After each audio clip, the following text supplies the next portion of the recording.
Hello students, நம்ம இந்த வீடியோவில் என்ன பார்க்க போகிறோன்னா லெசன் 1 எலக்ட்ரோஸ்டாட்டிக்ஸில் கூலும்ஸ் லா இன் வெக்டார் ஃபார்ம்.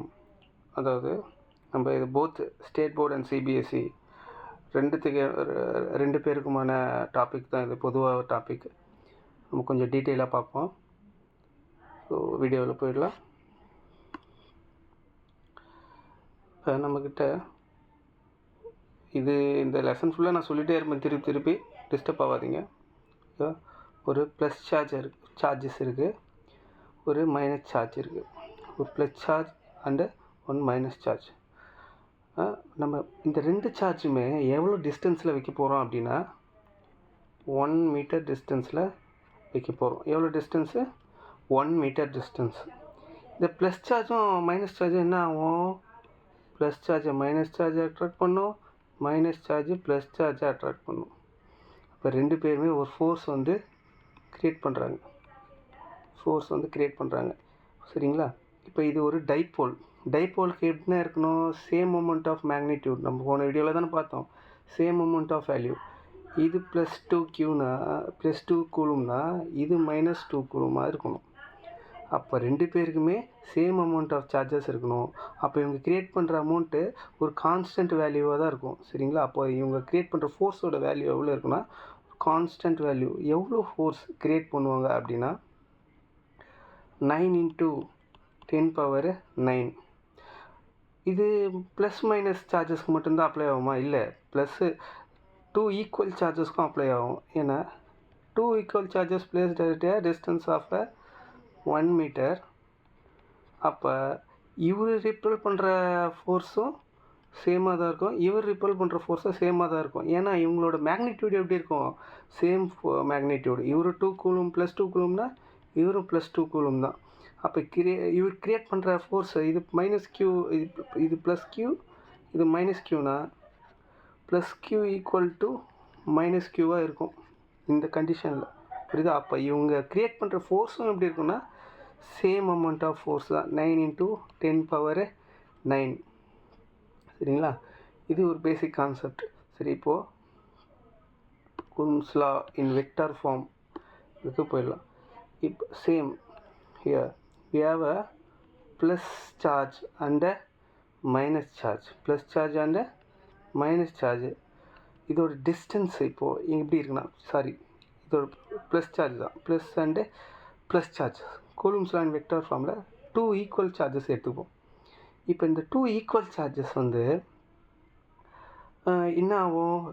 ரிப்பல் ஆகும். 2 ஈக்குவல் சார்ஜஸ் என்ன ஆகும்? ரிப்பல் ஆகும். 2 ஈக்குவல் சார்ஜஸ் ரிப்பல்ஸ். அப்போ இவங்க இதோட சார்ஜஸ் நான் Q1ன்னு எடுத்துக்கிறேன், இதோட சார்ஜ் Q2ன்னு எடுத்துக்கிறேன். சரிங்களா? அப்போ இந்த சார்ஜ் மேலே இந்த சார்ஜால் ஏற்படுற ஒரு ஃபோர்ஸ் இருக்கும்ல, ரிப்பல்சிவ் ஃபோர்ஸ்.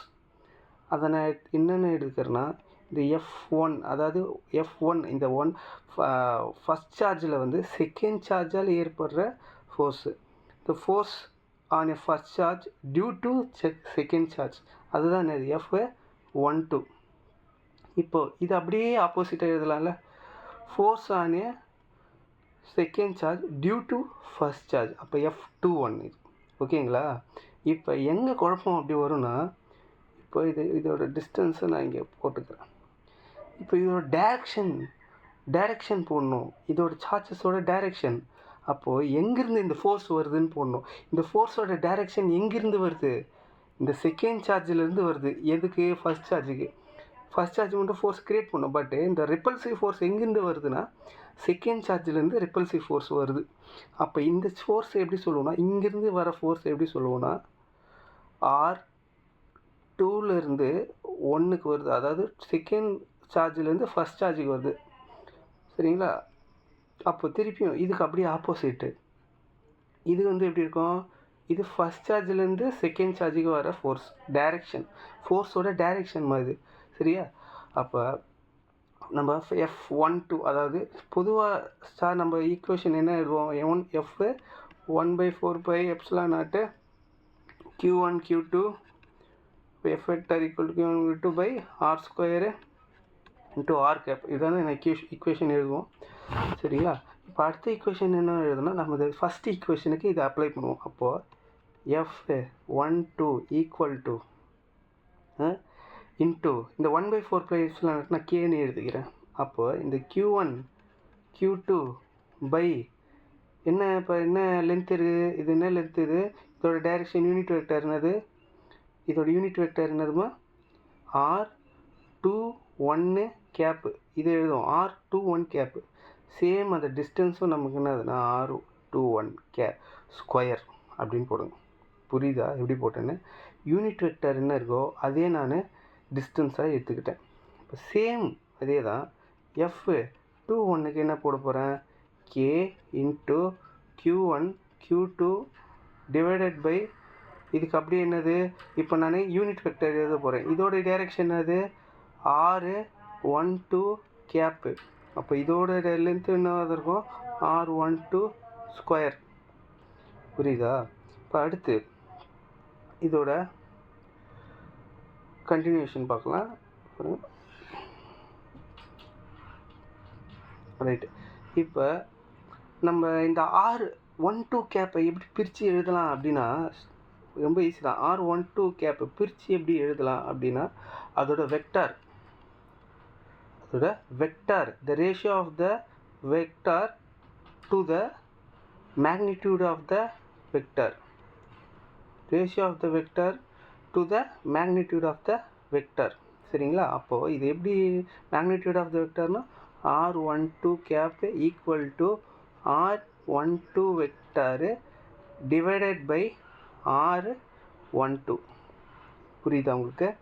இப்போது இந்த வேல்யூவை அப்படியே எடுத்துகிட்டு வந்து இந்த ஈக்குவேஷனில் சப்ஸ்டியூட் பண்ண போகிறோம். அப்போ இதை எப்படி எழுதலாம் அப்படின்னா F21 equal to K Q1 Q2 by என்ன வரும் கீழே பாரு R12 ஸ்கொயர் இருக்குது. R12 கேப்புக்கு பதிலாக நம்ம என்ன சப்ஸ்டியூட் பண்ண போகிறோம், இங்கே R12 vector R12 vector divided by R12. புரியுதா? இப்போ அடுத்த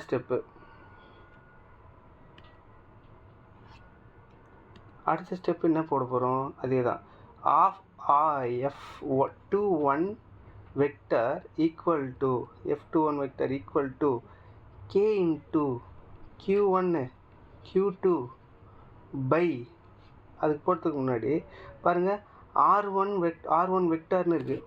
R1 வெக்டரை நம்ம எப்படி எழுதலாம், R1 வெக்டர் எப்படி எழுதலாம் R12 டாட்டு R12 கேப் அப்படின்னு எழுதலாம். R12 டாட் இன்ட்டு R12 கேப்னு எழுதலாம். அப்போது R12 வெக்டருக்கு பதிலாக நம்ம என்ன எழுத போகிறோம் இங்கே அப்படின்னா ஸ்ட்ரெயிட்டாக நம்ம என்ன எழுதலாம். சரி, நம்ம இந்த ஈக்குவேஷனை ஃபஸ்ட்டு எழுதுவோம். R12 வெக்டாரு டிவைடட் பை R12ன்னு இருக்கா, R12 ஸ்கொயர்னு இருக்கா. இப்போ இதுக்கு பதிலாக நான் என்ன எழுத போகிறேன்னா இப்படி எழுதிக்க போகிறேன். அப்போ F21 vector equal to K into Q1 Q2 by R12 square. இதுக்கு பதிலாக என்ன எழுத போகிறேன் R12 dot R12 cap divided by R12 போட்டுருக்குன்னா அப்போ இந்த R12 என்ன ஆகிடும், கேன்சல் ஆகிடும். அப்போ நம்ம ஃபைனலாக கிடைக்கிற ஈக்குவேஷன் என்னவாக இருக்கும், K into Q1 Q2 by R12 square into R12 cap. புரியுதா உங்களுக்கு? ஸோ நமக்கு இந்த டைரெக்ஷனை மாற்றணுன்னா என்ன பண்ணுவோம் அடுத்து, ஸோ ஒருவேளை இந்த டைரெக்ஷனை நம்ம R21ன்னு போடணுன்னா என்ன பண்ணுவோம், அப்போது F21க்கு F12 வந்து ஆப்போசிட்டு. அப்போ நம்ம என்ன பண்ணலாம், இந்த ஈக்குவேஷன் எப்படி எழுதலாம் அப்படின்னா F12 வந்து எதுக்கு அப்படியே ஆப்போசிட்னா மைனஸ் F21க்கு அப்படியே ஆப்போசிட். புரியுதுங்களா? அதாவது ஏன் இந்த ஈக்குவேஷனை வந்து எப்படி இன்னொரு ஃபார்மில் எப்படி சொல்லுவான்னா இன்வெர்ஸ் ஸ்கொயரில், அதாவது ஸ்கொயர் வந்து இன்வெர்ஸில் இருக்குது, அதாவது இன்வெர்ஸில் இருக்குங்க R ஸ்கொயர்னு இருக்குது. அப்போ இப்படி வர ஈக்குவேஷனை நம்ம என்ன சொல்லுவோம்னா இன்வெர்ஸ் ஸ்கொயர் லா அப்படின்னு சொல்லலாம். இன்வெர்ஸ் ஸ்கொயர் லா. இந்த ஈக்குவேஷன் புரிஞ்சுதா உங்களுக்கு? புரிஞ்சுதுன்னா இந்த வீடியோவை வந்து ஷேர் பண்ணுங்கள், சப்ஸ்கிரைப் பண்ணுங்கள், ஃப்ரெண்ட்ஸுக்கெலாம் வந்து சொல்லுங்கள் இது மாதிரி ஒருத்தர் பயங்கரமாக எடுக்கிறாரு அப்படின்னு. சரி, ஓகேவா? தேங்க்யூ. அதே மாதிரி நான் எடுத்த இந்த பிடிஎஃப் வந்து இந்த டிஸ்கிரிப்ஷன்லேயே வந்து நான் வந்து பின் பண்ணுறேன், வேணும்னா டவுன்லோட் பண்ணிக்கோங்க. தேங்க்யூ.